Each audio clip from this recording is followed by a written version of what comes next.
Ayan, 2x2. Humahataw na mga balita at impormasyon. 2x2. Ating damhin, ating lasapin ang hagupit na 2x2.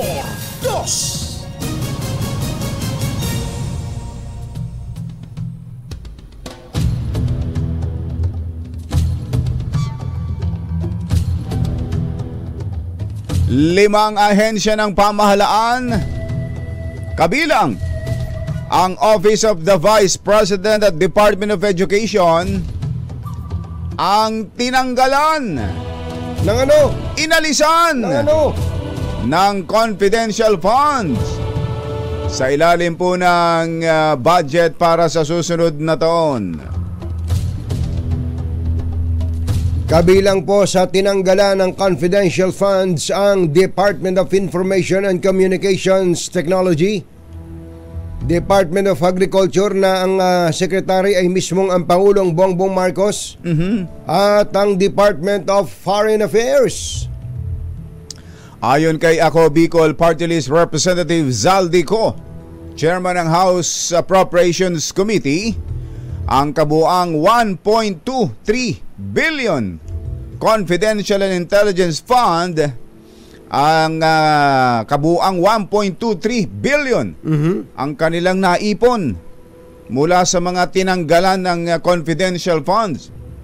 At ito raw po ay ililipat sa mga ahensyang nagbibigay ng seguridad sa West Philippine Sea. Sa nasabing halaga, 300 million ay bibigay sa National Intelligence Coordinating Agency. 100 million para sa National Security Council. 200 million para sa Philippine Coast Guard Intelligence Activities and Ammunition. At 381.8 million pesos sa Department of Transportation. Saan? Sa Department of Transportation para sa pagpapaganda. Ganon, para sa pagpapaganda. Ganon? ng Pag-asa Island Ayun naman pala. Airport. So para din doon sa West Philippine Sea. Isyu ng bayan, katotohanan. 2x2. Pag maitim ang balak, magtago ka na. 2x2. Si Jerry at si Anthony, narito na. 2x2. Hahataw ng todo, urado ka. 2x2. Ang katotohanan, dala nila. 2x2. Walang sinasamba pale, maniwala ka. 2x2. Hataw ng gusto, tol, umasa ka. 2x2. 2x2.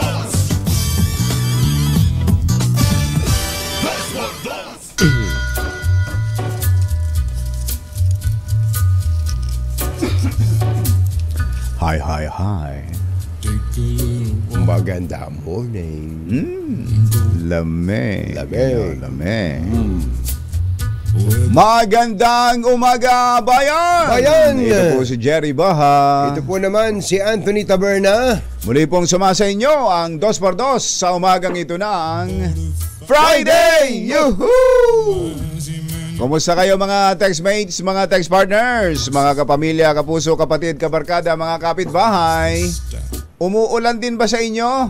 Iyan. Ako ay nagising kanina pang madaling araw kong batsero na Biglang bumuhos ang ulan. Karaniwan, yan daw ay may therapeutic effect. Ganon. Yang lagaslas, yung bagsak ng ulan sa bubong. Kaya pala inubo ko eh. Inubo ka lalo. Lalo ka nagkasakit. Kung parang may dating siya na pampatulog. Parang nakatulog nga ulit ako. Ayun nga. Kayo ho ba? Mga magulang at mga... mamaya kuha nga tayo ng update. Bakit ba tayo biglang inulan ngayon? Bumabalik ba ang may mga sama ng panahon na naman bang nagbabanta? Huwag ho nating kalilimutan. Ito hong mga huling parte ng taon. Yan. Dito ho nananalasa ang malalakas na mga bagyo, hindi man bagyo, yung ulan, malalakas na ulan, Matindi. dala ng habagat. Magugulat ka May pagka mga- binalikan mo yung kasaysayan, kumpatsero. Ito kaya talagang nga. last quarter ng taon ang naghatid ng dilubyo sa maraming mga lugar Totoo yan. sa ating bansa. Kasama na dyan yung habagat na dati, tsaka yung pinakamatindi, kumbatsero, yung nagpalubog sa malaking bahagi ng Metro Manila noon. Oo, yan, basta pagka habagat kasi kumpatsero, matindi yan eh. Oo, kahit na dati ang mga kinatatakutan lang natin bagyo, yung mga may signal ngayon hindi na ho Oo. Kaya at maging ang Pag-asa ay nagsabi na rin itong mga nakakaraan na ganyan nga itong El Nino. Merong ganyang sitwasyon na bago tayo patikimin ng matinding tagtuyot, paluluhain muna tayo ng matitinding ulan. Sana, sayang yung tubig, ano? Sayang, oo. Sayang. Kinukwento sa akin nung ni Ninong Dong Tolentino, kumpatsero. Oo. Pagka daw nakita mo yung original na plano, sa EDSA lang, Oo, sa sa EDSA, hindi talaga babahain ang kalsada Oo. kung natupad yung original na plano. Ayun lang. Halimbawa, kumpatsero, yung Trinoma, Oo, yung may oo. Vertex North na, yan pala dapat ay may pala yan May may ipunan ng tubig pala dapat yan ayon sa plano ipunan ng Yung tubig. sa ilalim, yung sa ganun ilalim, ba? napagtayuan na ng mall Dapat pala may ipunan doon. May ipunan ng tubig dyan, kumpatsero. Kaya pagka daw, Tama, meron ngang doon may daan ng tubig doon may daan ng tubig, Pag ako'y napupunta doon sa isang mataas na lugar doon, Oo. tinitingnan ko may may daanan ng tubig. may daan ng tubig Oo. Ang Galing sa lugar ng doon sa may Agham, Oo. patawid doon sa yung Vertis North na yon, tapos papunta ng Pilam, Oo, kabila, tatawid tama. ng EDSA. Yun mismo, kumpatsero. Oo. Yun mismo, kumpatsero, hanggang sa may Oo. West Avenue yan. Oo. Ang binabanggit nila, kumpatsero, wala namang masamang maglagay ng struktura sa paligid ng EDSA. Oo. Kaya lang, dapat ay naiplano din ang daanan ng tubig. Hindi Ayun. tinutuntungan ng mga gusali At hindi natatakpan. ang mga waterways. Oo. Kaya lang ngayon, kumpatsero, sabi nila, huwag na kayong magtaka. Oo. Kung ang tubig ay wala nang pupuntahan kundi ang kalsada Kalsada at sa mga bahay. at mga bahay natin. Iyon ang problema natin. Ang mga kumbatsero ng bayan, Katunying at Ka-Jerry. Dos por dos. Mamaya balik kwentuhan tayo tungkol sa smuggling. Hindi ho natatapos 'yan at may mga tinutugis pa ang pamahalaan natin. May kinalaman hindi lang sa droga, yung mga nagpapasok ng gano'n ng droga na ipasok dito sa atin ngayon. Hindi ba sabi O ni ilang bilyon na. Ito lang ha. Ito lang panahon ni Pangulong BBM. kinukwento nitong si Senator ni Congressman Robert H. Barbers. Oo. Nasa mahigit 7 bilyon na. 7 bilyon na halaga ng Grabe, no? matindi. Sa droga ipinupuslit sa papasok sa atin sa Pilipinas. Bukod pa yung mga agricultural products, mga bigas, mga sibuyas, at Yo. kung ano-ano pa. Pero pati mantika, Ha? isip-isipin yung pati mantika. Hindi ba Oo. sagana tayo sa cooking oil dito? Kaya nga, yung ipinampipirito nyo ngayon ng talapia na gagawin, yung aalmusalin nyo ngayon, yung ipinampipirito ninyo ng galunggong o ng tuyo. Is mga gold pala yung iba doon? Takot. Anak ng Milyong litro pala ng mantika ang ini-smuggle dito sa atin. Saan ba nanggagaling ang cooking oil? Ang karaniwan kumbatsero kung palm oil, Oo. Malaysia. Sa Malaysia. Oo. Pero yung local production kumbatsero, Dito, saan? Sa Baguio. Kaya ngayon may... Hindi matatanda. Baguio oil. Kaya nga pala, nung nga pala ako nagtitinda pa ng sumasama-sama kay Inang diyan sa monumento habang nagtitinda ng ikmo, meron siyang sideline bukod sa ikmo, mantika. Na baldi-baldi ng mantika. At meron kanyo. At may bomba. May bombang ganon para ilalagay mo sa lapad, sa bilog, o kaya isa long neck. 4 kantos. Sa 4 kantos, o kaya isa long neck. Ayan. Para sa mga bumibili ng tingi. Ayan. Baguio nga pala nakalagay na. Galing sa Baguio. Kaya nga nagkaroon pa para ang commercial nung araw daw, miss pa po ako. Baguio cooking oil. Pero malaki ho niyan ay galing sa niyog. Niyog, oh. Sa kopra. Parang pinatay din natin ang mga magniniyog natin lalo na diyan sa lalawigan ng Quezon. Di ba? Nako. Yan ang mamaya may makakausap pa tayo at mukhang umiiyak na ang mga nasa sektor o nasa industriya ng mantika, cooking oil. Pambihira. Dahil sa matinding smuggling na nangyayari. Hindi ba tayo mamamantikaan man lang dyan? Yun nga, sana nga. At dapat yung healthy oil. Yan. Merong healthy oil, merong oil na masama sa kalusugan. Jerry Baja at Anthony Taberna sa Dos por Dos sa DZRH. Oras po natin. Aji, Mr. Jelom Tang, Lakyam Chap Ithun, 6:11 ng umaga. ACS Balita, susunod na. This time check is brought sa dalawang to. Kaya kung maitim ang balak, magtago ka na. Anthony Taberna, Jerry Baja. Dos por dos. Dos por dos. Balitang makatotohanan. Balitang maaasahan. ACS Balita. Walang makakaligtas. Walang makakalampas. Saan mang sulok ng kapuluan. Luzon, Visayas hanggang Kamindalawan. Basta't may balita. Ipagwagwagan ng sikat na tagapagbalita. ACS Balita. Kasama ang 2x2 tandem Anthony Taberna at Jerry Baja. ACS Balita. Ang programang ito ay hatid sa inyo ng ACS Manufacturing Corporation, ISO Certified, maker of world-class quality Pride detergent. Araw ng Miyerkules sa 11 ng Oktubre 2023. Narito na po ang ulo ng ating ACS Balita. Davao City meron ng direct flight patungong Hong Kong. Supply ng baboy posibleng kapusin sa holiday season. Anomalya sa recruitment ng Philippine Coast Guard, ibinunyag ng ilang bagong recruits. Nako. Comelec humirit sa Malacanang na ideklarang holiday ang barangay at SK elections sa October 30. Arawang kaso ng COVID-19 muling tumaas sa nakalipas na isang linggo. Guro na nanampal ng estudyante sa Antipolo, sinuspinde ng DepEd ng 3 buwan. Magandang umaga Luzon, Visayas, Mindanao. Good morning Philippines. Hello world. Kami po ang inyong mga tagapaghatid balita. Ito po si Anthony Taberna. Ito po si Jerry Baha. At ito ang ACS Balita. Bago ang detalye ng mga balita, puntahan muna natin ang Pag-asa. Bakit ba tayo'y inuulan ngayong umaga dito sa Metro Manila? Si Chanel Dominguez ng Pag-asa nasa linya natin. Magandang morning, Chanel!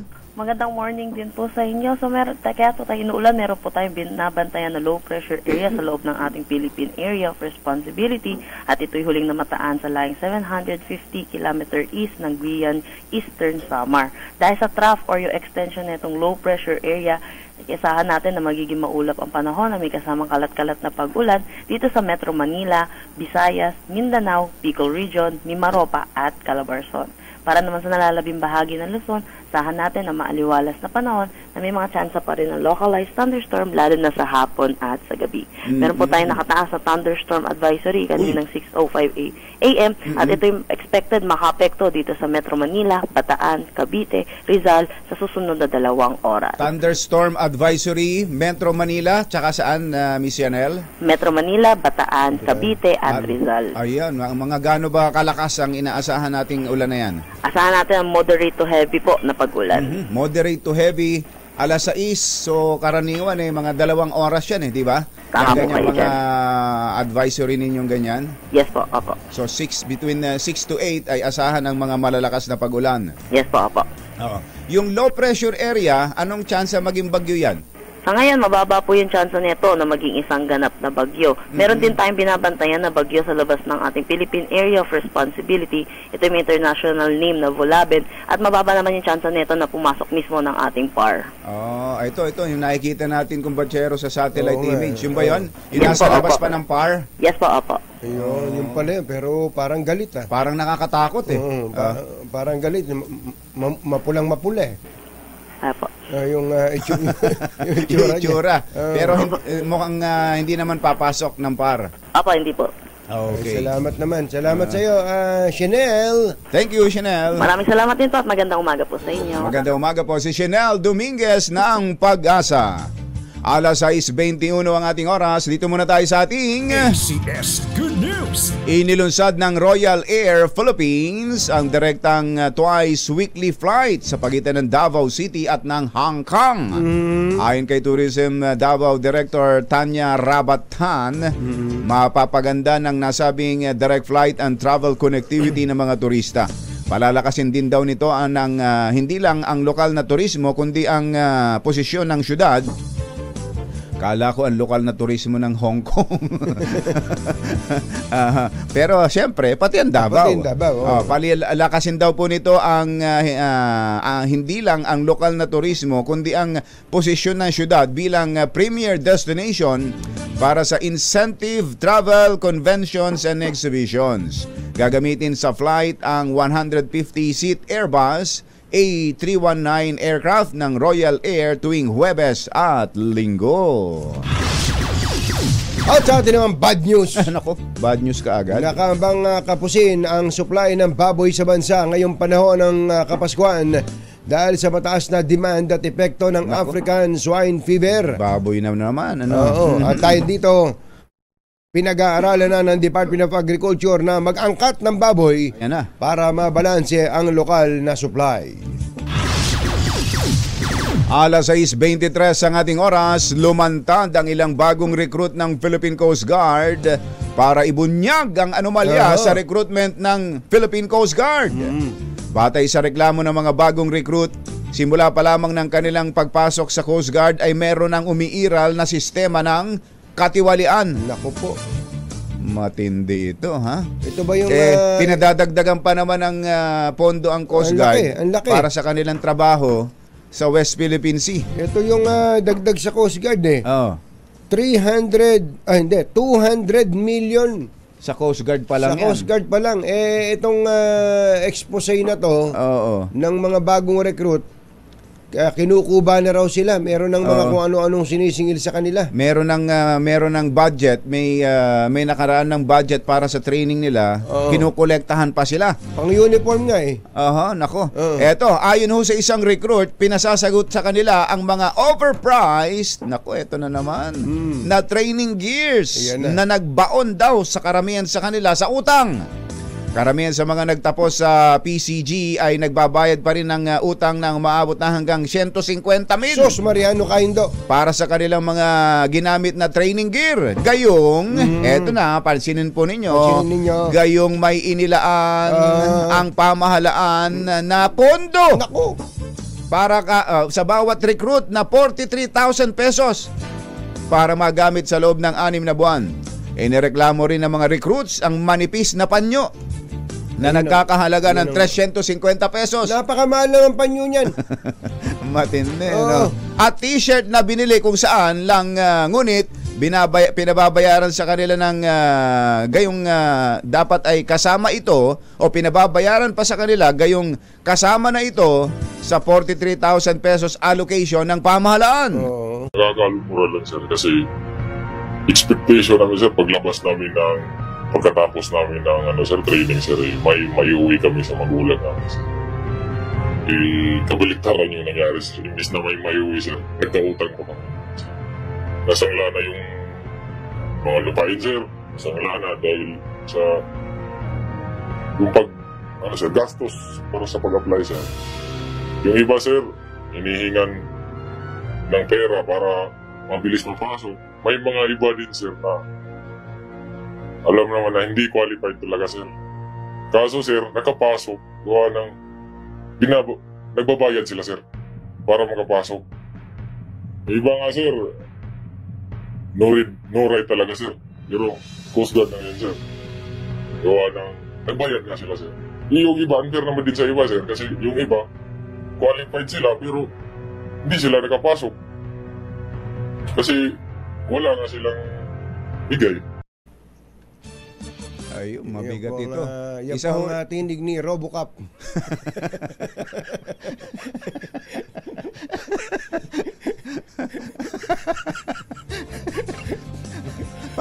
Paniwala pa naman ako. Panay pasang-ayon ko. Si Robocop pa rin. Hindi mo napansin? Hindi mo napansin ganyan magsalita si Robocop. Oo nga, no? Si Robocop. Hindi, medyo binago ho yung boses. Kasi baka mahuli. Naka-silhouette, nasa madilim na lugar ho itong recruit na ito na nagsalita dahil hindi na ho matiis ang nangyayari dyan sa Philippine Coast Guard. Ito po ngayon ay lumalaganap. Actually may video production yan, kumbachero eh. Kaya pala ang ganda pa ng sound effect yung parang bubunot na ng baril si Robocop eh. Stop. Don't move or I'll shoot. Si Robocop pa. Alas 6:27 na ng umaga. Diyos maray na aga sa Indogabos, mga Bicolano. Mata na kamo, gising na. Ihirit ang COMELEC sa Malacanang na ideklarang holiday October 30 para sa pagdaraos ng barangay at SK elections. Formal lang magpapadala ngayon ng request si COMELEC Chairman George Garcia sa Palasyo ng Malacanang upang matiyak na makikibahagi ang lahat sa gaganaping halalan.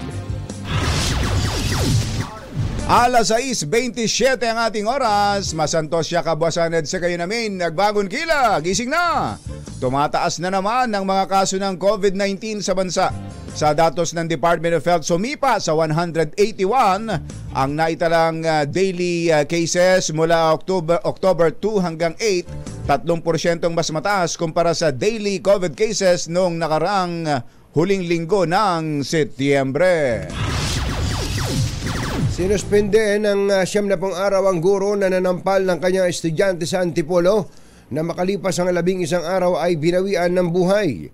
Ang suspensyon kay Teacher Mirasol Quizon, guro ng Peña Francia Elementary School, ay ipinatupad habang nagpapatuloy pa ang investigasyon administratibo laban sa kanya. Gayunman, nilinaw ng DepEd na ang suspensyon ay hindi parusa, kundi bahagi lamang ng preventive measure habang nakabinbin pa ang investigasyon sa kaso. Hindi pa po lumalabas ang resulta ng autopsy ng PNP sa katawan ng biktima. Meron tayong nagmamadaling Flash Report. Flash Report! Wala ng pasok. May deklarasyon na mula sa Palasyo ng Malacanang. Wala ng pasok. Kare-request pa lang. Kailan yan? RH14 Let Narciso. Kami let! Jerry Anthony, idineklara ni Pangulong Ferdinand Marcos Jr. bilang non-working day ang October 30, araw ng Lunes. Kaugnay ito ng barangay at sangguniang kabataan elections. Batay sa Proclamation No. 359 na pirmado ng Executive Secretary Lucas Bersamin, nararapat lang nabigyan ng buong pagkakataon ang mga Pilipino na lumahok sa eleksyon at magamit ang kanilang karapatang bumoto. Una nang pinayagan ng Korte Suprema ang Commission on Elections na ituloy ang barangay at sangguniang kabataan elections sa October 30 na itinatakda sa ilalim ng batas.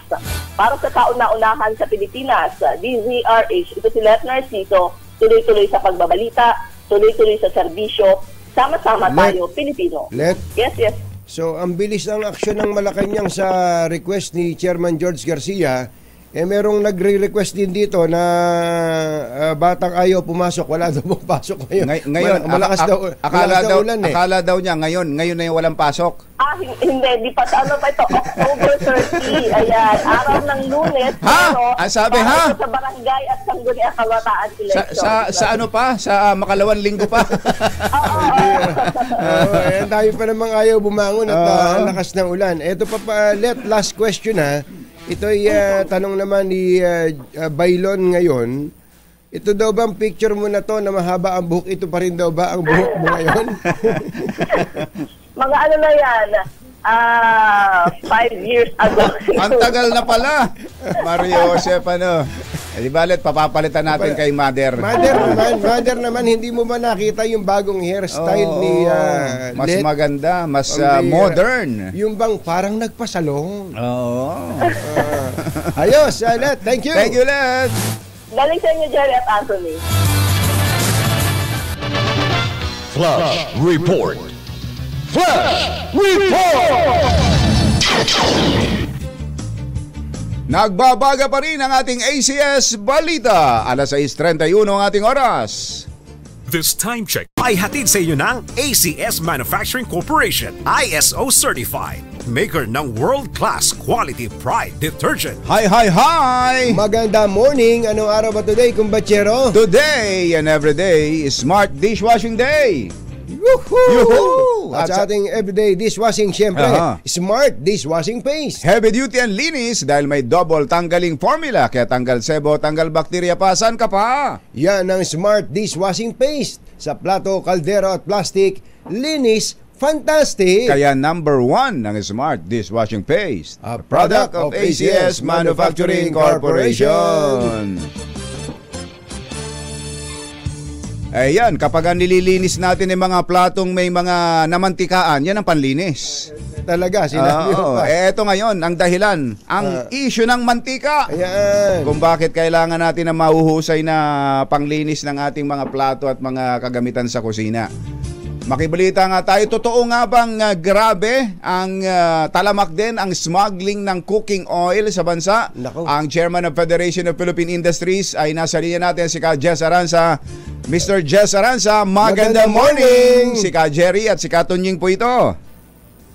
Magandang umaga sa inyong dalawa. Matagal na hindi ko nakikita. Hindi ko nakakausap pero pinapanood ko kayo. Ayun, magandang naman pala. Jerry at Anthony. Yes, sir. Kumusta po? Anong may Kumusta po kayo? paglilingkod ko sa inyo? May mga kanina kinukwento namin, yung mga dating katsokara namin nung kami nagtitinda pa ng mantika. Ako dyan sa monumento, yung nasa mga lata-lata ng balde-balde ng mantika na binobomba, isasalin sa Cuatro Cantos, sa Bilog, sa Lapad, at sa Long Neck, di ba?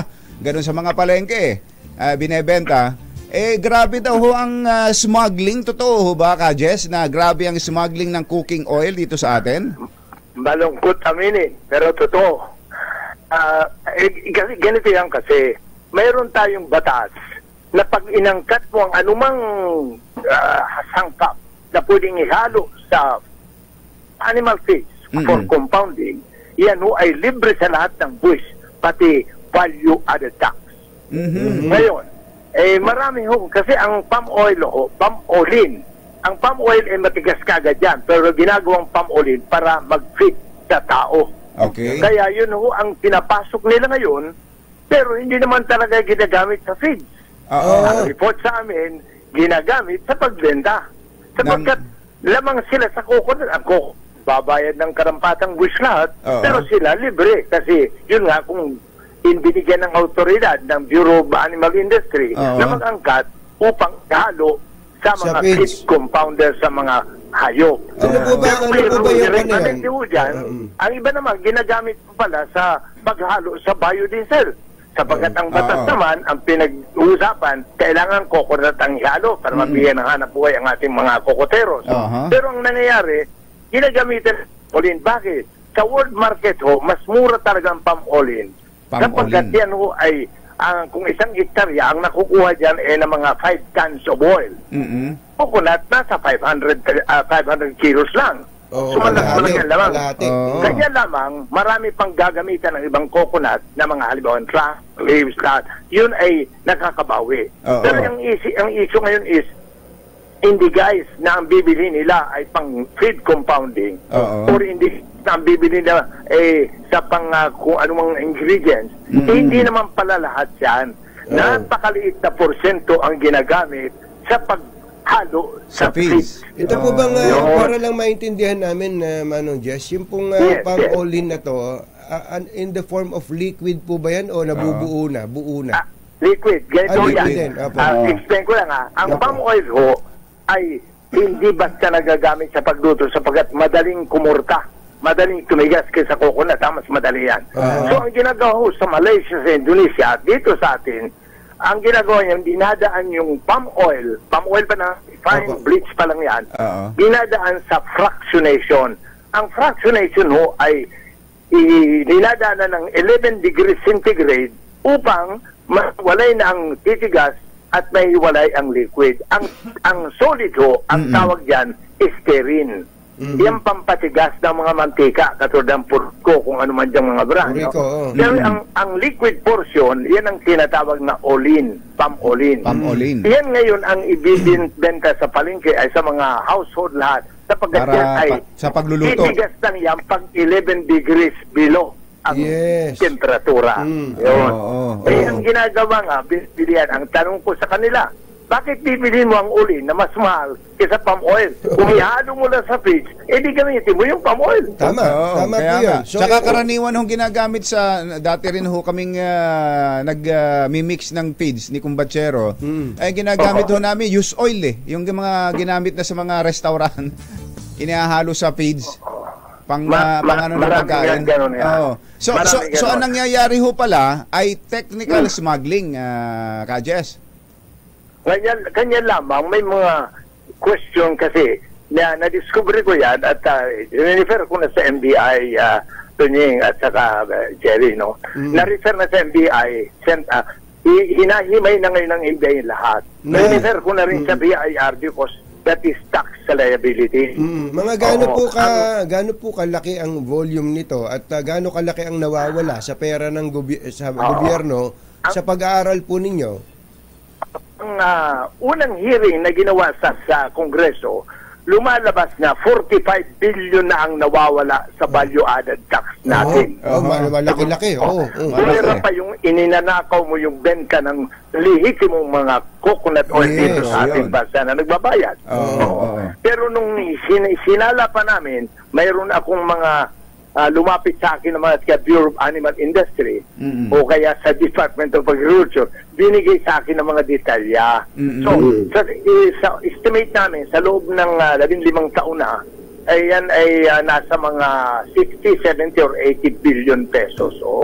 Ang naipasok na. So, Manong Jess, mga gaano karami, kung kukwentahin natin, ano ba yan, per liter ba yan, kung ilang libo o tonelada? Oo, ang napasok na sa atin siguro mahigit na ng 1 million tons. 1 million metric tons. Kailan po mula kailan hanggang kailan? Nung nag-umpisa ang batas, hindi ako nagkakamali ng mga 2013, kasi naglabas ang BIR, ganito yan, ito nakakatuwa. Ang BIR naglabas, panahon ni Kiminares pa, ang sabi ni Kiminares, pwede yung mag-import na i-exempt sa VAT. Kung ang in-import nyo na ihalo sa animal feeds ay unfit for human consumption. Unfit for human consumption. Klaro yan. Sinulat ko ito kay Pangulong Bongbong, kaya ako napasok rito, iniimbestiga namin. Ang nangyari unfit, pero alam mo, dapat i-certify pa yan ng Food and Drug Administration. Pero ito ang nabasa namin sa hindi unfit for human consumption.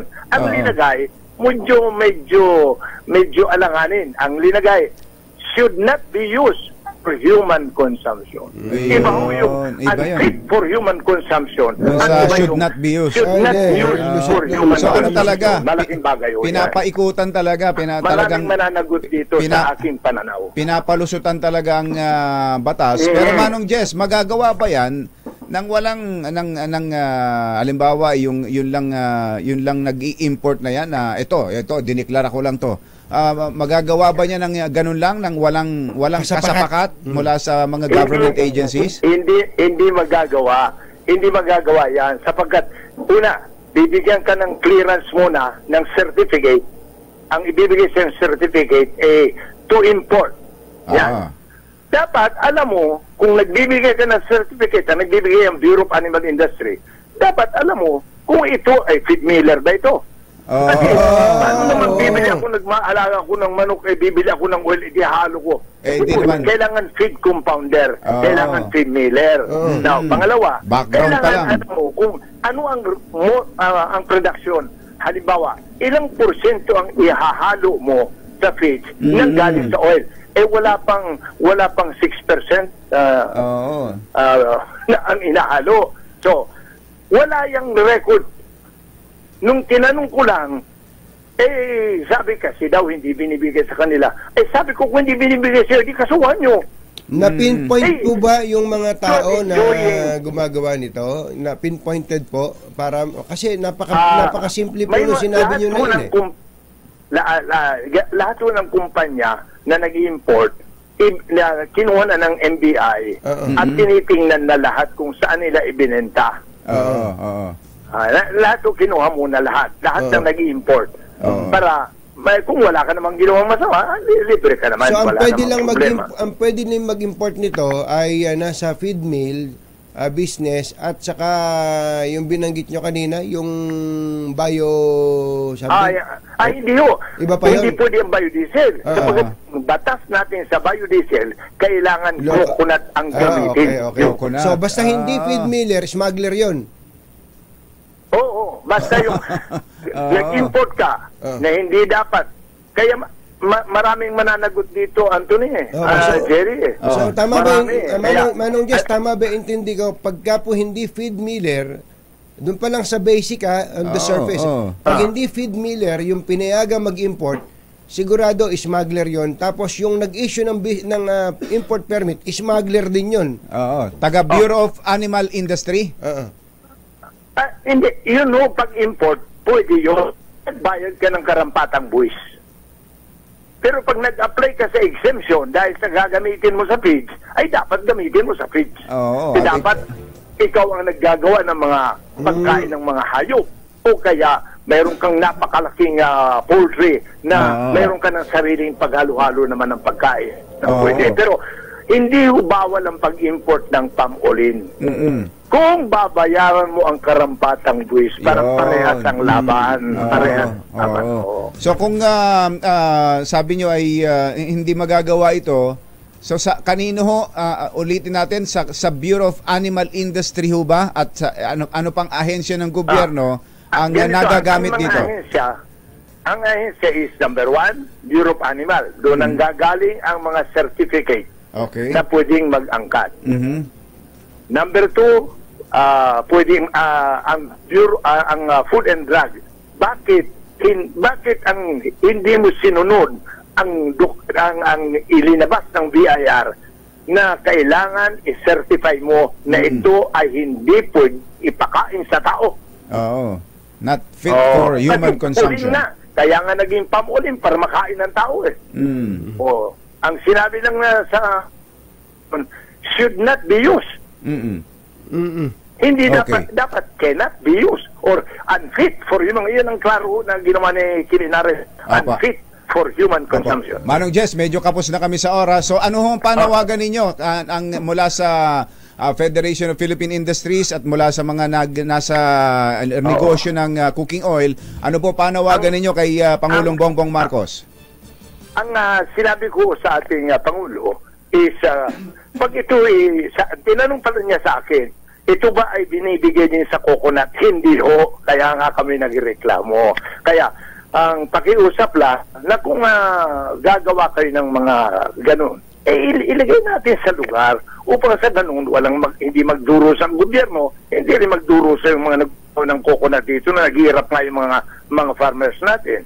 So, ang hiling lang namin is ilabas na yung mga records nyo para makita na natin lahat. Huwag kayong mag-utos ng tao para siraan ako kasi hinabla ko na ng libel yung taong sumulat. So, yan ho ay magagawa lamang pag mayroong mga nag-ooperate. Pero ganun lang ay sabi ko, ganitong buang trabaho natin. Kailangan ayusin natin. Hadlangan ang smuggling sapagkat kinakain yan ang kabangyaman ng ating bansa at pinapatay ang mga inegosyo at nawawalan ng trabaho ang ating mga kapwa. Manong Jess, tututukan ho namin itong isyong ito. Maraming po salamat. Magandang umaga po sa inyo. Salamat sa inyo dalawa. Mabuhay kayo. Si Jess Aranzan, Chairman ng Federation of Philippine Industries. Ang tama rin ito, ayun, sa mga magniniyog natin, kumbatsero. Kung ang smuggling ng bigas ay tumatama sa ating mga magsasaka, ang smuggling ng sibuyas ay nakakapinsala sa mga magsisibuyas natin sa iba't ibang lugar, lalo na dyan sa Nueva Ecija. Ito naman mga coco farmers natin farmers. Sa Southern Tagalog, Quezon. Yan, nako. Quezon sa Bisaya. So, sila ho ang masasapol nito. Nagatid po ng kabuuan ng ating ACS Balita. Ito po si Jerry Baha. Ito po naman si Anthony Taberna. Kasama ang 2x2 tandem Anthony Taberna at Jerry Baha. ACS Balita.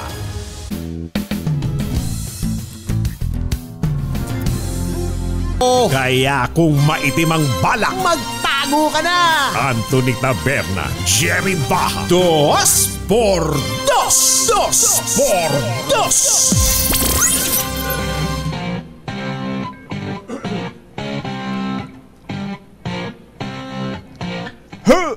Hoy! Kilos! Bangon, bayan!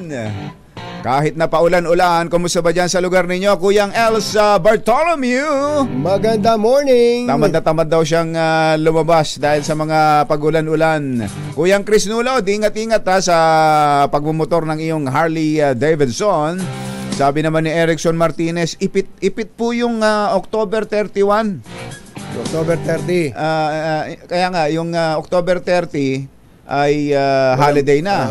Tapos 31 galing sa linggo. Tapos 31 ay katapusan naman ng buwan. Ngayon kung katapusan. Tapos November 1 wala pasok. November 1. Walang pasok, pula yun eh. Telediretso na pala. Hindi pala pula yun. Kaya nga ipit na yung 31. Ipit na yung 31. Ano ibig yung sabihin? Ano ibig sabihin? Erickson. Ano ibig sabihin?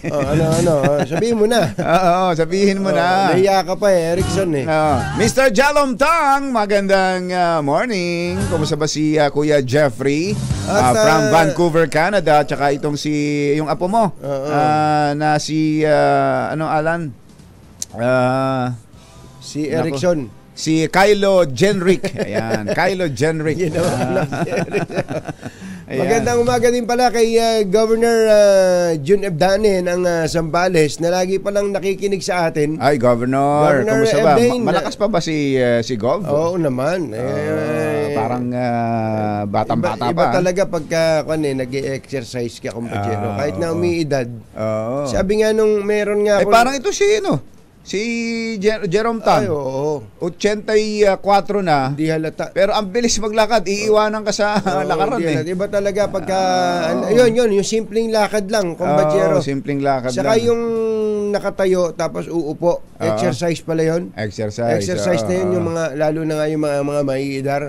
Tsaka yung mga lunges, mga ganyan. Ayan, yung mga ganyan. Kaya body weight. Kaya Kadoming, Engineer Doming Mariano, sumabay ka kay Governor pag naglalakad-lakad dyan sa paligid ng Kapitolyo, baka nandiyan kayo sa opisina nyo si Governor panay na exercise. Papawis din, papawis.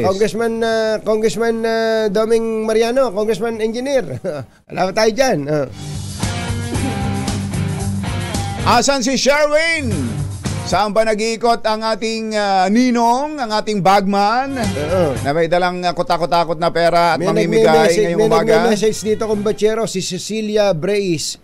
Sayang, dumaan yung namimigay ng premyo, hindi niya naririnig yung radyo ko kasi nasa kabilang karsada. Nako, saan dumaan yan? dito sa San Dionisio, Manggahan, sabi niya gano'n. Sa Manggahan, Pasig? Siguro. Nako.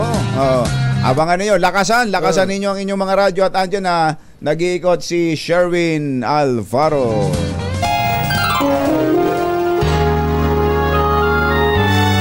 Kauna-unahan sa Pilipinas.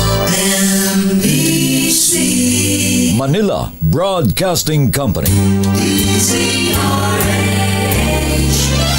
DZRH, member kapisanan ng mga broadcaster ng Pilipinas. Member KBP, oras.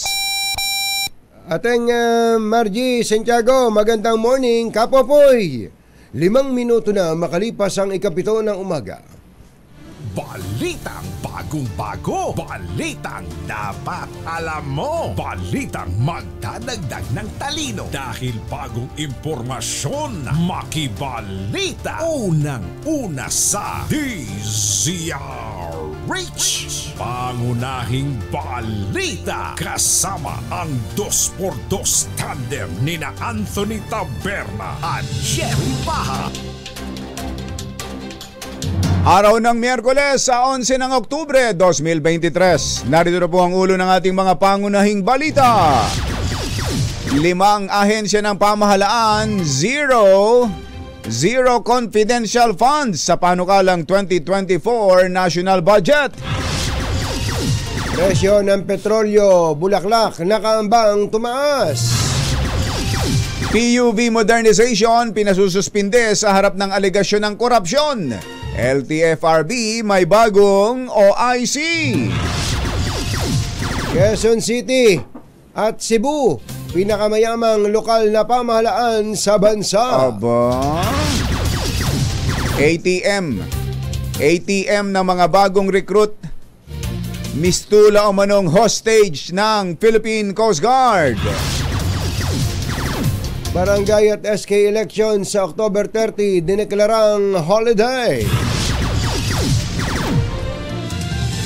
Magandang umaga Luzon, Visayas, Mindanao. Good morning Philippines! Hello world! Kami po ang inyong mga tagapaghatid balita. Ito po si Anthony Taberna. Ito po si Jerry Baha. At ito ang Pangunahing balita. detalye ng mga balita sa aming pagbabalik. Alas 7:06 ang ating oras. Mga nangunguna at mga bagong balita sa DZRH. Pangunahing balita. Sa detalye ng ating mga pangunahing balita, tuluyan ang inalis ng Kamara ang 1.23 billion confidential funds ng Office of the Vice President at 4 na iba pang ahensya ng pamahalaan.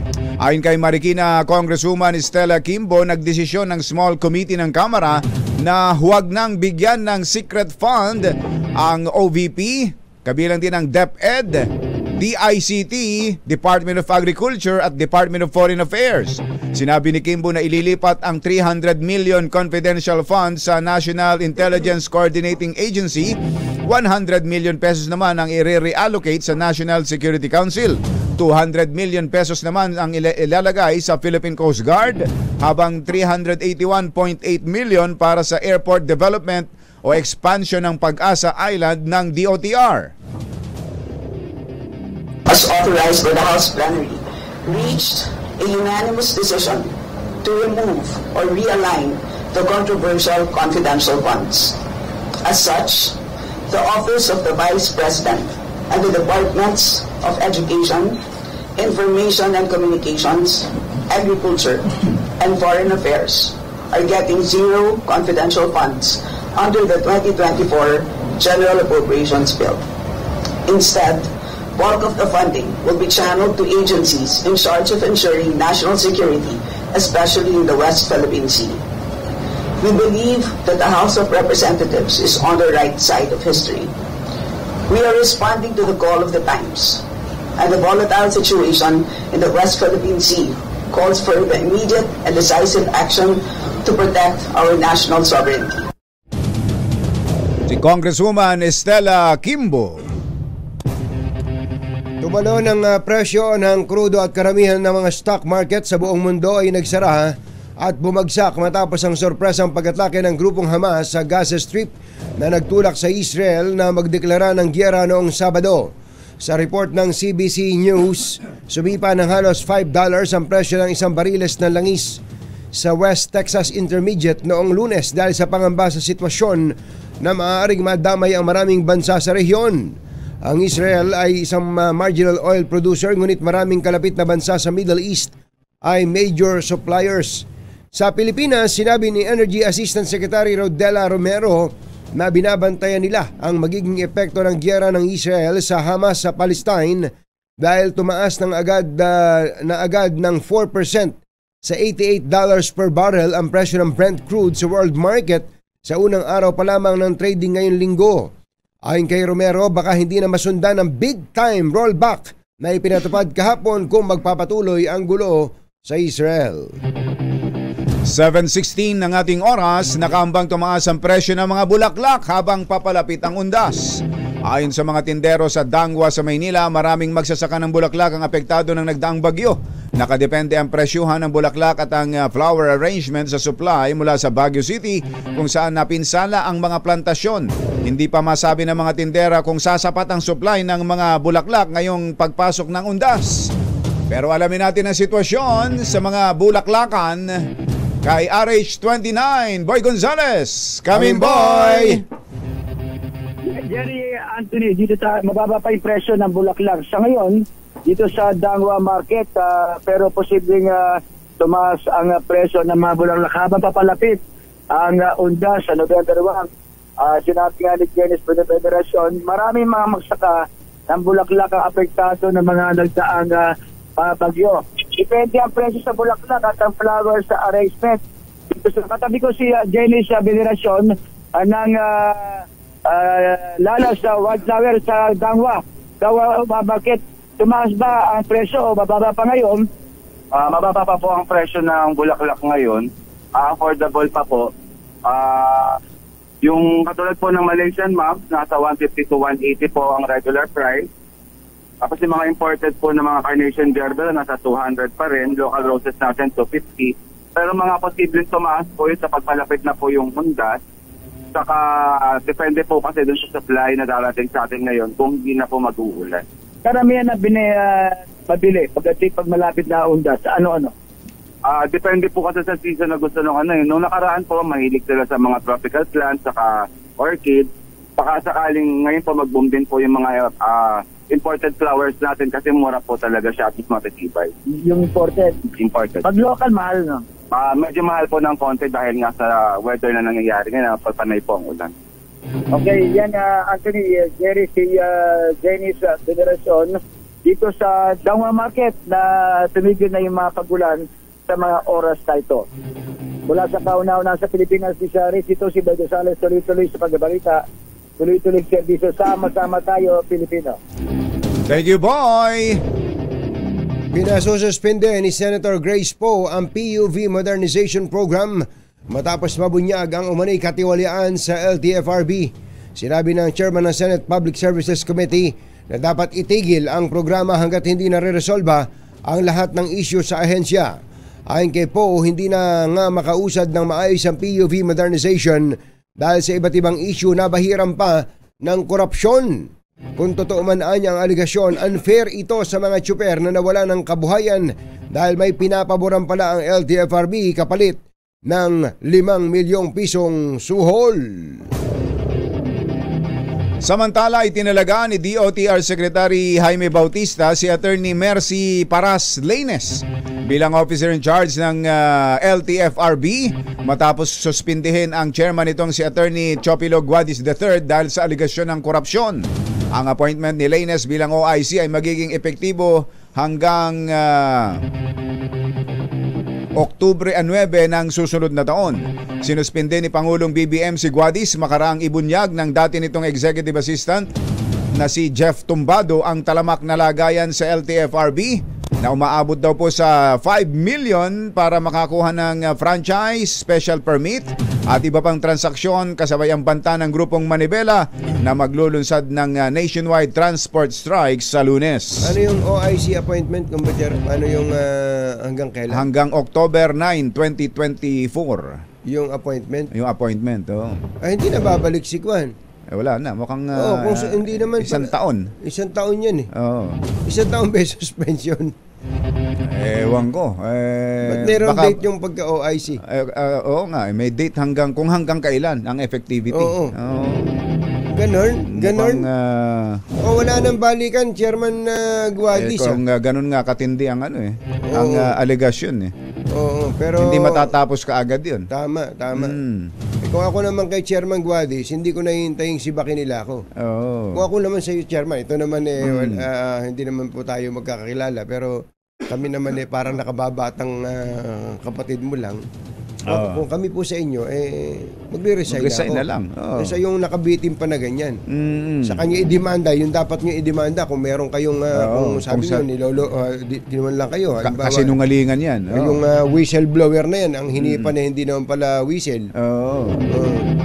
Yung sinasabing bagman daw ninyo. Bagman, Ako. 7:21 ng umaga. Pinakamayaman pa ring syudad ang Quezon City mula sa 147 mga lungsod sa bansa. Hawak ang 443.4 billion pesos. Wow! Na asset. Dahil palang asset ng Quezon City, ano? Pangalawa ang Makati na may 239.4 billion pesos.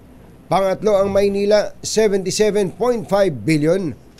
Pang-apat ang Pasig, 52.15 billion. At panlima ang Taguig, 40.8 billion. Ang Cebu naman ang pinakamayamang probinsya na may 235 billion pesos na asset. Pangalawa ang Rizal, 35 billion. At ang Batangas, 31.9 billion. Batay po ito sa 2022 Annual Audit Financial Report ng Commission on Audit sa mga lokal na pamahalaan.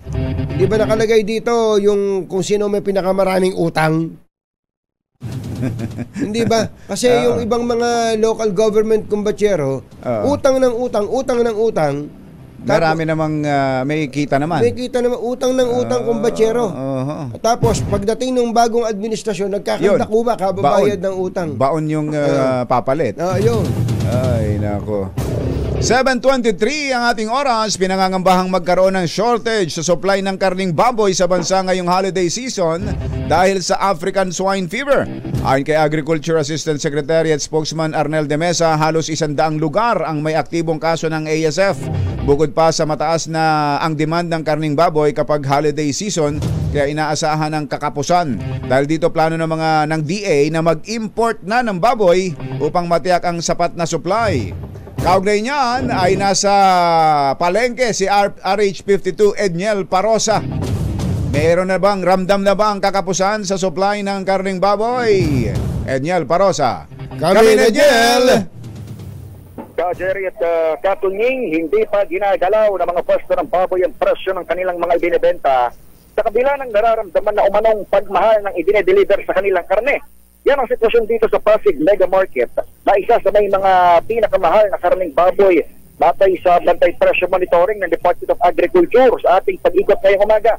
Naglalaro sa 300 hanggang 310 pesos ang presyohan ng laman o yung kasim sa palengke. Habang 360 naman ang iisang presyo ng liempo sa karamihan ng mga pwesto rito sa palengke. Pero pag pupirma ang mga taga Ogilin Meat Shop na dealer din ng karning baboy, nagtaas na nga ang kanilang kuha, kaya posibleng mapatungan ng 5 piso ang presyo ng kanilang ibinebenta sa mga susunod na linggo o buwan. Paliwanag ng Ogilin Meat Shop, malamang magtaas ang presyo ng baboy habang papalapit ng Kapaskuhan dahil sa inaasahang taas ng demand. Pero kung ikukumpara naman umano doon sa nagdaang Pasko 2022, ay umabot naman sa 400 yung presyo ng nakaraang taon at ihamak na mas mura itong presyohan ngayong panahong ito.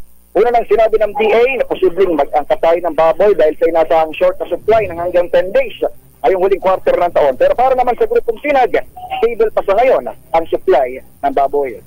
Para sa actually, Edniel, tama yung ginawa ni, ano pangalan nung magbababoy dyan? Yung nagtitinda? Mayari ng Ogilin. Tama yung ginagawa nila na wag silang magtaas kung wala namang dahilan na magtaas. Ang totoo nun nakakabusit kumbatsero na ang announcement pa ng mga importation na yan nanggagaling sa national government, sa Department of Agriculture. Parang binibigyan go signal na yun. Parang binibigyan mo ng go signal yung mga nagtitinda na itaas. Marami Edniel na marinig lang sa balita nagtataas na. Di ba? Marami. Kaya dapat ang gobyerno hindi nangunguna sa pagdideklara ng magtataas, kakapusin ng supply. Mga ganon, hindi tama yon. Magbago na kayo. yun ngayon nakakapanibago dahil yung Sinag o yung industry na nangunguna dito sa production natin ng baboy, sila pa yung nagsasabing stable.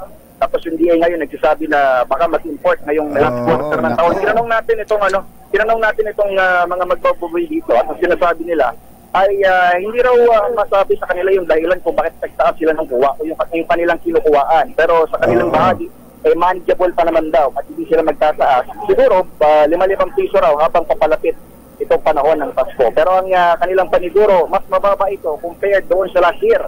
Umabot sa 400 piso yung karning baboy noong panahon ng Pasko. Naalala ko kung Bachero yung at malamang naalala din ni Edniel to, nung in-announce ng DA na kailangan magtaas ng presyo ng bigas dahil mag-aangkat at kulang daw sa supply kahit na hindi naman pala sila nag-usap-usap. Oo, ano nangyari? Umakyat na pumano, doon nag-umpisa yun eh. Sumipa ng gusto presyo. Nag-umpisa ng 50 yung kasi ina-announce ng gobyerno para bagang sinasabi nila, itaas nyo. Parang kasapakat ang gobyerno sa price manipulation. Anak ng bakang dalaga. Susunod na dyan, Anthony at Jerry, yung gera sa Israel at baka gawing dahilan kahit may announcement na baka magkaroon ng minimal effect. Baka gawin na namang dahilan ng mga masasamang loob para magtaas ng presyo. So yan muna ang latest mula rito sa Pasig Mega Market. Ito pa rin si Edniel Parrosa. Tuloy-tuloy sa pagbabalita. Tuloy-tuloy sa servisyo. Sama-sama tayo Pilipino. Susunod! Dito po! Smuggling ng mantika. Nako, talamak na smuggling ng mantika kinumpirma. At hindi pa pala tapos itong pagbubunyag ng mga recruits ng Philippine Coast Guard. Ano na naman yan? Meron pa palang karugtong kumbatsero sa kanilang pagbubunyag. Dapat yata dalhin sa Narciso, Quezon yung mga yan eh. Yung mga abusado dyan. Dito sa Coast Guard. Sa Coast Guard, kung meron man. Kaya lang, pagpunta nila, wala yata pinapapasok dun eh. May sariling... doon sa ginagawang subdivision. Andako, dami na raw pinagpuputol na mga puno doon. May mga puno pa ng nyog. Puno ng nyog. Mga taga Philippine Coconut Authority, ano ba? Mga taga DNR. I-check nyo nga yung napakalaki raw na development ng subdivision dyan sa bayan ng San Narciso, Quezon. Resort subdivision, kumbachero. Matindi. Takot-takot daw ng mga puno na ang pinagbubunot. Mga puno ng niyog at mangroves, kumbachero. Hindi ba yan ang kampanya nga natin? Magtanim ng ano tawag doon, ng mangrove? Bakawan. Tapos anak ng baka. Tapos sisirain dahil lang sa mga dahil lang sa gagawing subdivision. Lahat ng yan sa pagpapatuloy ng alas 7:29 ang ating oras. Mga bagong balita sa DZRH. Pangunahing balita. Tuloy ang mga pangunahing balita. Kinumpirma ng isang grupo ng mga negosyante ang talamak na smuggling ng cooking oil o mantika sa bansa. Ayon kay Jess Aranza, Chairman ng Federation of Filipino Industries, technical smuggling ang nangyayari sa pag-angkat ng cooking oil na ginagawa upang makaiwas sa pagbabayad ng buwis. Sinabi nito na batay sa diskarte ng mga importer, pinalalabas na gagamitin sa feeds, sa pagkain ng hayop bilang sangkap ang aangkatin na palm oil kahit ang kanilang tunay na pakay ay ibenta ito para sa food consumption. Pag inangkat mo ang anumang sangkap na pwedeng ihalo sa animal feeds for compounding, yan ho ay libre sa lahat ng buwis, pati value-added tax. Ngayon, marami ho, kasi ang palm oil palm oilin, ang palm oil ay matigas kagad yan, pero ginagawang palm oilin para mag-feed sa tao. Okay. Kaya yun ho ang pinapasok nila ngayon, pero hindi naman talaga ginagamit sa feed. Si Jess Aranza, Chairman ng Federation of Filipino Industries. Dineklara ng Pangulong Bongbong Marcos na special non-working day ang Lunes, October 30 sa buong bansa. Batay sa Proclamation number 359, ito upang mahikayat ang mga Pilipino na makilahok at bumoto sa barangay at sanggunian kabataan elections.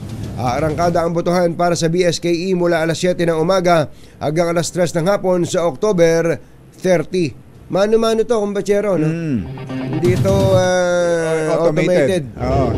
Hindi pa kaya sa ang barangay sa automated. Yes, susulat nyo yung pangalan ng kandidato, ha? O kaya, teka, bibilugan ba? Hindi pa natin nakikita, no? Susulatan, malamang susulat. Malamang susulat yan. Alamin natin, ha? Mistulan namanong hostage ng Philippine Coast Guard ang ATM at PIN code ng mga bagong recruits para direktang makaltasan ang kanilang mga sahod mula sa mga nautang nilang training gears.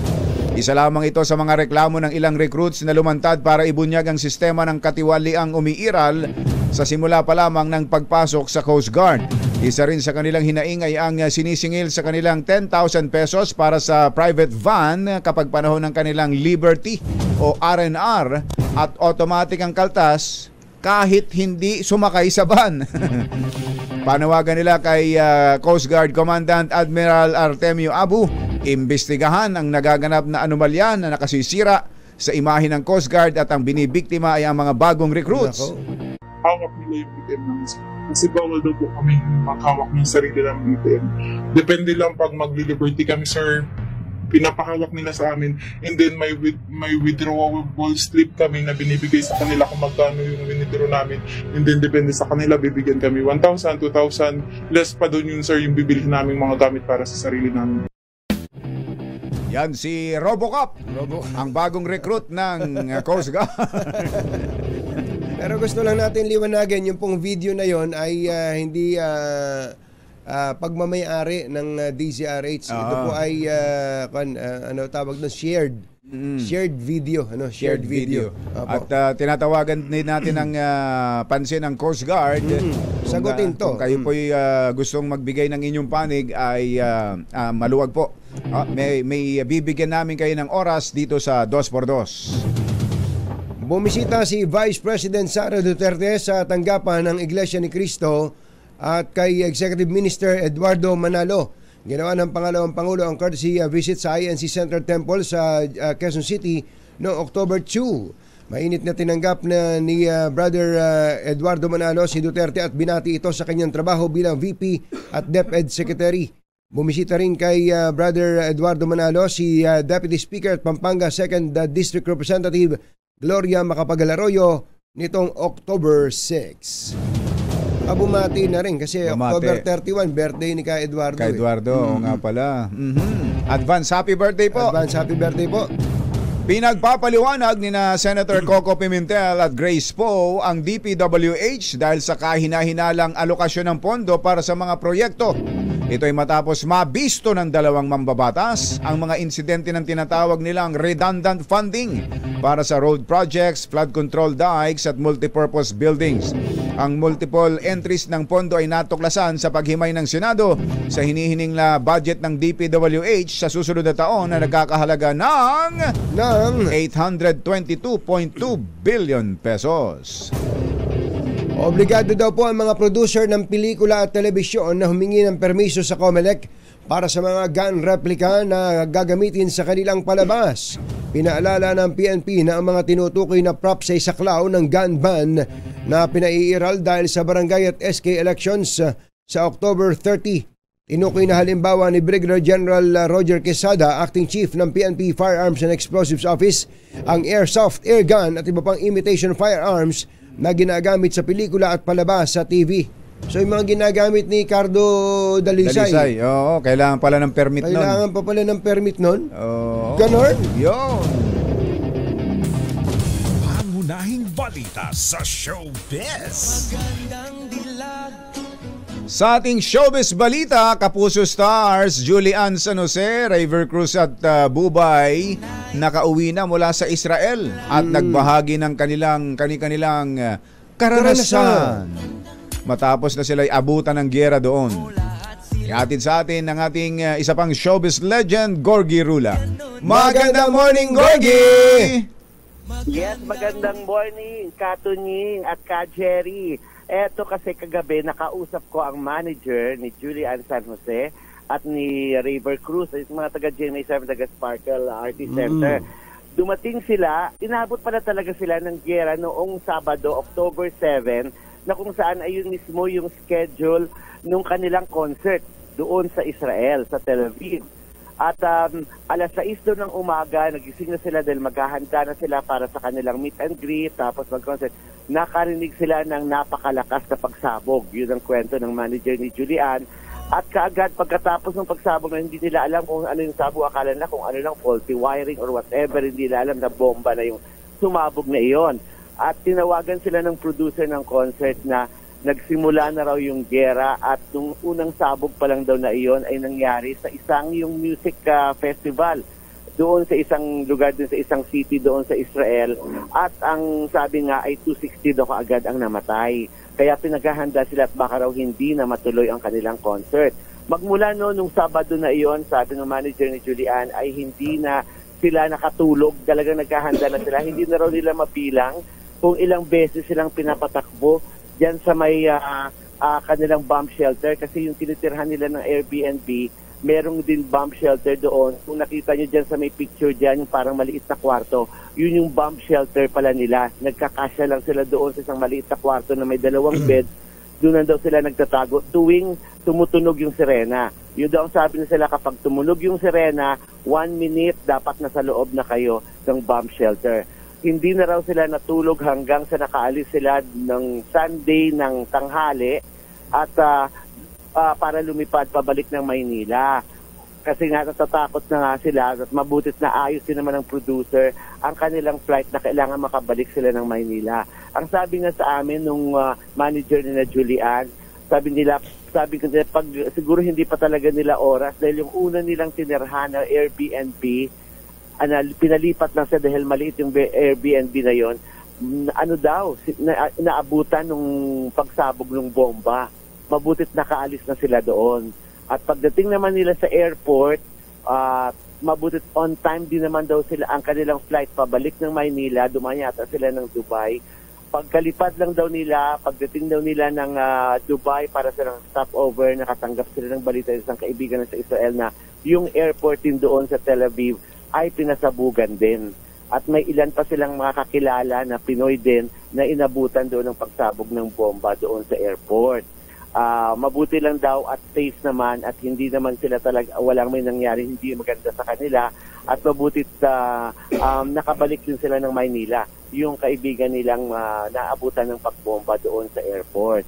Yun ang hindi daw nila makalimutang experience. Ang sabi ni Julian San Jose at ni River Cruz, isang learning experience daw sa kanila yung pangyayaring iyon, yung experience doon sa Israel na anytime ay maaaring mamamatay na sila or baka pasukin sila ng mga Hamas doon sa kanilang tinitirhan, at kaya takot na takot sila. At sabi nga nila, ang laki ng pasasalamat at paulit-ulit sila nagpapasalamat at nananalangin sa Panginoon, nagpapasalamat na safe silang nakabalik dito sa bansa. Yun ang maganda, safe sila. Ayos.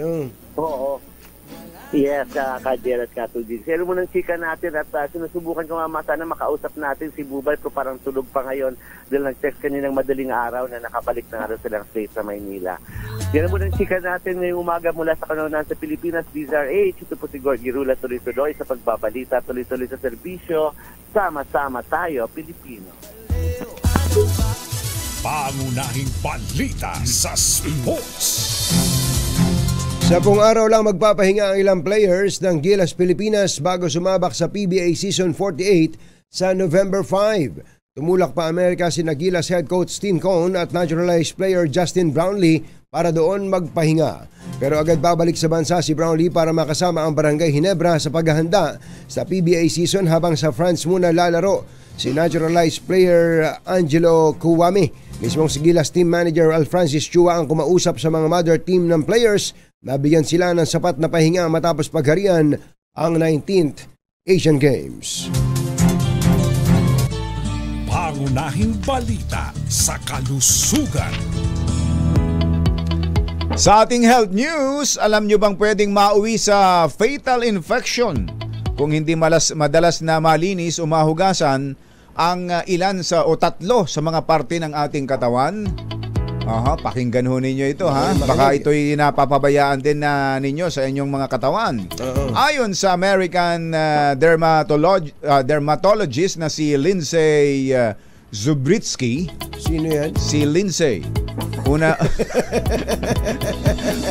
Una sa dapat na hindi kinalilimutan sa pagsa-shower, ito, ang likod ng tenga. Likod ng tenga. Ayan yan, dinedemonstrate ni doktora. Ang likod ng tenga na madalas daw nagkakaroon ng bad odor. Yung pala. Ganun pala yun. Kaya pala yung isang nasusundan ko minsan ako. Minaamoy ka. Tenga pala yun. Tenga likod pala ng yun. tenga. Oo. Pero ano yun, likod ng tenga, nagkakaamoy? Oo. Dito raw kasi naiipon ang lahat ng dandruff, sebum at iba pang head-based build-ups na ginagamit sa paliligo. Ayun. Magbanlaw na mabuti. Banlaw, oo. Oo. Kung hindi rin nalilinis, ito pa, ang pusod. Ayan pa isa. Ayan, nako, ito talaga. Pagka hindi nalinis siya, kumbatsero, ay pwedeng tamnan ng kamote yan. At may mabubuhay dyan ng mga tungaw. Tungaw. Hindi rin nalilinis ang pusod, delikadong mag-develop ang tao ng omphalolith o navel stone na puno ng bakterya at sebum. Panghuli ang kaloob-looban o singit-singitan ng kuko na pinamamahayan ng mga dumi, debris at bakterya. Sinabi ng dermatologist na kung nakakaligtaan ng paglilinis ng 3 body parts na ito ay magiging carrier ka ng MRSA. Ano naman yan? Isang bakterya daw ito na resistant sa maraming antibiotics at magre-resulta sa sepsis o extreme immune response sa infection. Sa ibayong dagat, binalaan ng United Nations ang Israel na ipinagbabawal sa international law ang kumpletong pagkubkob sa Gaza Strip. Ayon kay Volker Turk, UN High Commissioner for Human Rights, kailangan kilalanin ng Israel ang karapatang mabuhay ng mga sibilyang maapektuhan sa Gaza. Hinimok ni Turk ang Israeli government at Hamas group na tigilan na ang pagpapalala sa explosive powder keg situation. Mahigit 1,700 na ang namatay sa pang-4 na araw na gyera habang libo-libo rin ang sugatan. Naghatid po ng kabuuan ng ating mga pangunahing balita. Ito po si Jerry Baha. Ito po naman si Anthony Taberna. Masamang tao lang ang takot sa dalawang to. Kaya kung maitim ang balak, magtago ka na. Anthony Taberna, Jerry Baha. 2 por 2. 2 por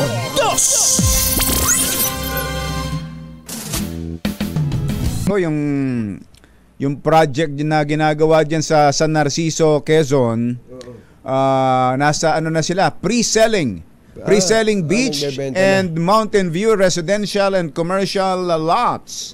Amihan Cove Residence ang pangalan. Maganda siguro yan kung tabing dagat. Sabi just a 5-hour drive from Manila to the southernmost tip of Bondok Peninsula, you will reach Amihan Cove Residential Properties. Oh, really? A once secluded cove accessible to local fishermen is now transformed into a prime leisure beach resort and residential development. Really? We welcome you with lush mountains, endless sunsets, priceless views of the cove, and the majestic mountain view. Malaki pala to 10 hektarya pala to, kumbatsero. At pre-selling price nila, kumbatsero, ay yung 100 square meters ay 1,500 per square meter. Tapos 200 square meter, 2,500 per square meter. Ayan, may presyo, ano? Yung mas malaki, 300 square meter ay 4,000 ang presyo per square meter. Habang lumalaki, nagmamahal. 500 square meter, 4,500. So may presyo at nagbebenta na sila. Nagbebenta na. And tanong, meron na bang license to sell? Eto nga, meron hong ipinalabas din this is to certify, pinatutunayan namin that as of this date na sa oras na ito, wala no certificate of registration and license to sell was issued to Amihan Cove Resort and Residences. Wala pang sertipiko ng pagpapatala at lisensya para magbenta na naibibigay sa Amihan Cove Resort and Residences located at Barangay Rizal sa Narciso, Quezon, owned, developed by Amihan Cove Realty and Development, and Development. Any misrepresentation or material falsehood o kasinungalingan on the part of the applicant sa bahagi ng nag-a-apply shall be dapat na maging sufficient cause sapat na dahilan for the cancellation of this certification. Ayan na. Yung pala, baka kayo ho'y nakapag-down na dyan, ha? Diyan sa Amihan. Pero maganda. Maganda yung lugar. Magandang development yan. Maganda yan. Pero tandaan natin, may mga mga opisina po ng gobyerno tayo na naka-assign. Tulad nito, ito'y galing sa Department of Human Settlement Sila po yung nag-i-issue ng license to sell. Isip-isipin nyo kung hindi na dadaan sa gobyerno yan, yung mga proseso na yan, ano mangyayari sa buhay natin? Kung lahat pwedeng mag-develop ng walang permiso. At yung mga pinagpuputol ng mga puno ng nyog at mga bakawan dyan sa lugar na yan nang walang pahintulot mula sa mga concerned agencies, lalo na sa DENR. Sino ba may-ari niyan? Nababanggit kong Batchero, yung pamilya ng mayor mismo. Kaya ayos naman pala. Kay mayor naman pala yan. Tsaka yung mister na Alan Yap. Ang pangalan Alan Yap. Mr. Alan Yap. Nako, nababanggit ang pangalan mo dito sa ginagawa diyan. Mayor Yap. Dahil mag-asawa. Nako. Florabel yata yung pangalan ng mayor diyan. Nako, may mga batas May mga batas tayong dapat na sundin. Hindi porket si mayor ang may-ari o yung asawa niya may-ari ng development. Pwede nang hindi na dadaan sa mga proseso. Hindi tama 'yon. Jerry Baha at Anthony Taberna sa 2x2 sa DZRH.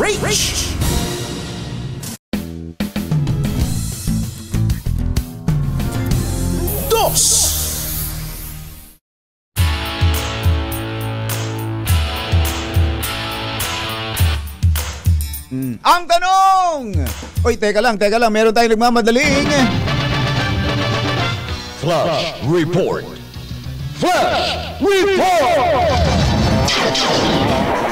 Malungkot na balita, meron na raw pong 2 Pilipino na kabilang sa mga nasawi sa pag-atake ng Hamas dyan sa Israel.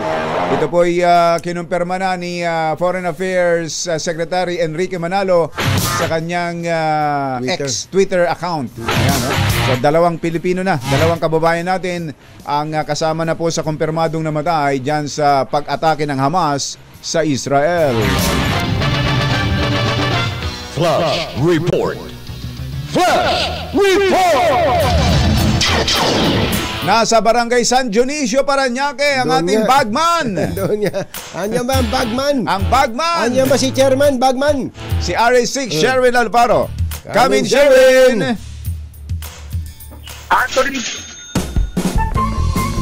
Dahil malakas ang kakong makinig sa DZRH, malakas ka rin sa amin. Itodo nyo na ng malakasan ang inyong radyo at makakaina ang matyempuhan ng aming roving reporter na nakikinig o nanonood sa DZRH.